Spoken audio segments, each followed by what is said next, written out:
বিএনপির ভারপ্রাপ্ত চেয়ারম্যান তারেক রহমান বলেছেন, কেউ যদি মনে করেন তাদের রাজনৈতিক প্রতিপক্ষ তারা যাদের ভাবছেন তারা মাঠে নেই বা দুর্বল, আল্লাহর ওয়াস্তে এই কথা মন থেকে সরিয়ে দিন। আগামী নির্বাচন অনেক কঠিন হবে। যদি বিএনপির রাজনৈতিক প্রতিপক্ষ মাঠে থাকতো বা থাকতে পারত, সেক্ষেত্রে নির্বাচন যতটা কঠিন হতো তার চেয়েও আগামী নির্বাচন আরও কঠিন হবে। এখানে অনেক ষড়যন্ত্র চলছে, অনেক অদৃশ্য শক্তি কাজ করছে। রাষ্ট্র কাঠামো মেরামতের ৩১ দফা ও জনসম্পৃক্তি বিষয়ে চট্টগ্রাম বিভাগীয় প্রশিক্ষণ কর্মশালার সমাপনী অধিবেশনে ভার্চুয়ালি যুক্ত হয়ে তারেক রহমান এসব কথা বলেন। তিনি বলেন, বিএনপি নেতাকর্মীদের বিরুদ্ধে অনেক ষড়যন্ত্র চলছে।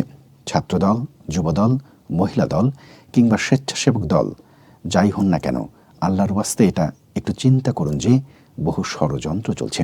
এই ষড়যন্ত্রকে যদি উপড়ে ফেলতে হয়, এই ষড়যন্ত্রকে যদি উপড়ে আসতে হয়, ধৈর্যের পরিচয় দিতে হবে, ধৈর্যশীল হতে হবে, আচরণ সেরকম হতে হবে।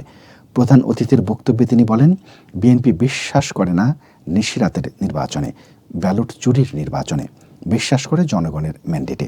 সেই নির্বাচনে বিশ্বাস করে যেখানে মানুষ লাইনে দাঁড়িয়ে স্বচ্ছভাবে, সুন্দরভাবে, নিরাপদে, নিরাপত্তার সঙ্গে ভোট দেবে। সেটা অর্জন করতে হলে অনেক কিছুর পরিবর্তন করতে হবে। বিএনপির নেতাকর্মীদের আচরণ, চলাফেরা, কথাবার্তায় পরিবর্তন করতে হবে।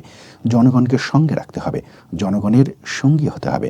তিনি আরও বলেন, কেউ ক্ষমতায় যাবে না, মানুষের সমর্থন পেলে দেশ পরিচালনার সুযোগ পাবেন নেতারা। মানুষ ক্ষমতা দেবে না, মানুষ দেশ পরিচালনার সুযোগ দেবে। পার্থক্যটা বুঝতে হবে। ক্ষমতায় ছিল পলাতক স্বৈরাচার, ওরা জনসমর্থন নিয়ে দেশ পরিচালনার সুযোগ পায়নি, ক্ষমতা দখল করে ক্ষমতায় ছিল। বিএনপি দেশ পরিচালনার সুযোগ পেতে চায় জনগণের সমর্থন নিয়ে।